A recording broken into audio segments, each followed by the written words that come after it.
On the supply side, existing home inventory levels remain elevated, in part due to the great number of distressed properties on the market. These include bank-owned properties and properties where the loan is in default or the property is in the process of foreclosure.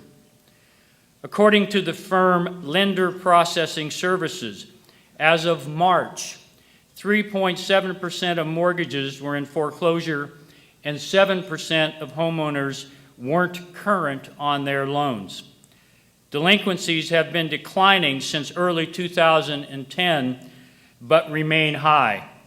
Defaults and foreclosures are likely to remain elevated for some time. In contrast to the supply of existing homes, the inventory of new homes is near a historical low due to the sharp reduction in new housing construction since the downturn began. This reduction in construction is clearly evident in Atlanta. High unemployment and a large decline in migration to the region have severely affected demands for new homes here. Because of the factors I've discussed, I do not expect significant new residential construction nationally. It's unlikely that residential real estate will directly contribute to GDP growth this year or next. I mentioned earlier that the housing sector also has indirect impacts on the economy. In particular, the direction of home prices is important for the economy because changes in home prices affect the health of both household and bank balance sheets. S&P Case-Shiller data show that home prices are down more than 30% from the peak.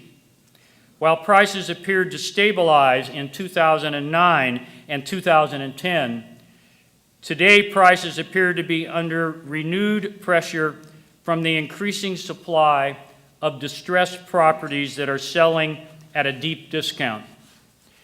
Based on CoreLogic calculations, price discounts on distressed properties rose from an average of 26% in 2008 to 37% by the end of last year. In addition, the percentage of distressed sales in the market, according to CoreLogic, reached a high of 28% at the end of 2010, and some estimates are even higher. Declines in home prices have also created problems for banks. As home prices continue to drop, banks further mark down the balance sheet valuation of their assets. Smaller banks, whose lending was disproportionately concentrated in real estate, are likely to be affected the most, which can impair capacity to lend. Some economic forecasters in the Blue Chip survey are more optimistic than I am. Among forecasters, there's about a 0.5% difference between the more optimistic and the less optimistic as regards 2012 GDP growth. One source of the difference is their relative views on how soft the direct impact of the housing sector will be. The indirect influence of the housing sector on consumer activity and bank lending would almost certainly aggravate housing's impact on growth. And as I said, my forecast for residential construction puts me among the less optimistic. Let me now briefly discuss the situation in the commercial real estate sector. Commercial real estate encompasses property types, as everyone in the room knows, such as office, retail, hotel, and warehouse, as well as multifamily residential. The downturn in commercial real estate lagged the single-family housing market and the broader economy in the recent recession. While home prices peaked in 2006, commercial real estate prices rose until early 2008. They then declined more rapidly and by a larger magnitude than did single-family home prices. The price index published by Moody's with the firm Real Commercial Property is now down about 45% from its peak. The weakness of the CRE sector exerts a drag on the broader economy, primarily through lower construction activity. But an indirect is felt through the banking channel.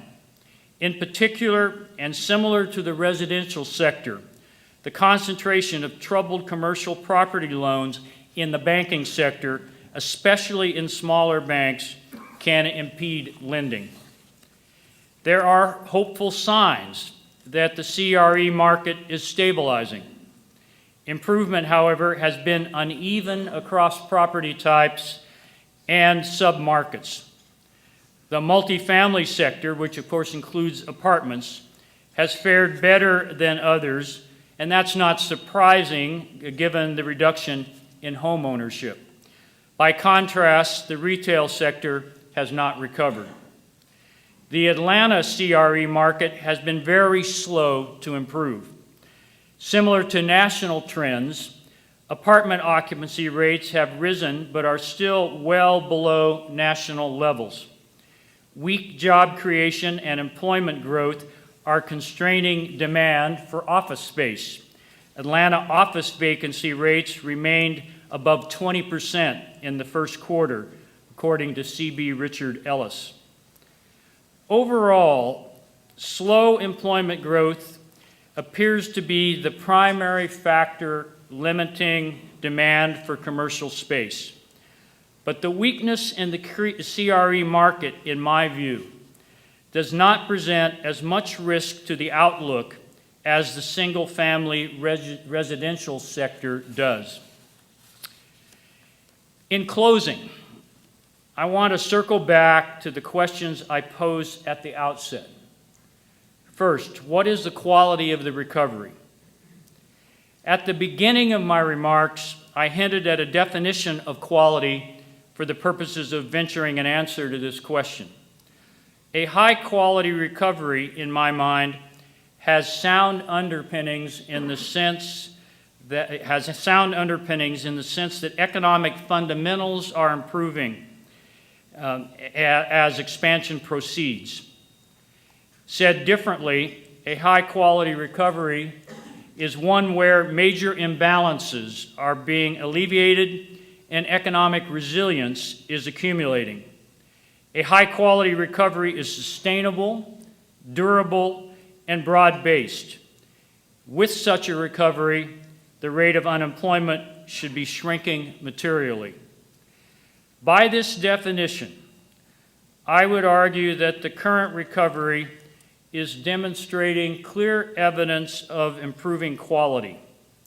The recovery has now been sustained for over 22 months. Employment is now growing at a meaningful pace. There is evidence of improved economic performance across a variety of sectors: manufacturing, exports, business investment, and many components of the service economy. The savings rate is higher, and both households and business firms are deleveraging. Large corporations are cash-rich, and their outlook is increasingly positive. The banking system is mending and better positioned to provide credit, the lifeblood of the economy. Very importantly, the country's fiscal imbalances are now on the radar screens of public officials. I think hope is justifiably rising that the nation will come to grips with our unsustainable fiscal situation. Overall, I think the case can be made that the recovery underway is meeting some of the tests of quality. I understand, however, that it doesn't feel that way to all of us. The recovery is clearly a work in process. The second question was, can we have high-quality growth while the residential real estate and commercial real estate sectors continue to be so weak? Not completely, in my opinion. The recovery will progress, but it will not be robust until we work through the economy's serious imbalances, including those in the real estate sector. As I look ahead, I think the most reasonable assumption is that improvement of the real estate sector will lag an otherwise improving economy. But I am encouraged by the fact that the economy is increasingly on firmer footing. With that, I thank you for your attention. I'd be happy to respond to some questions.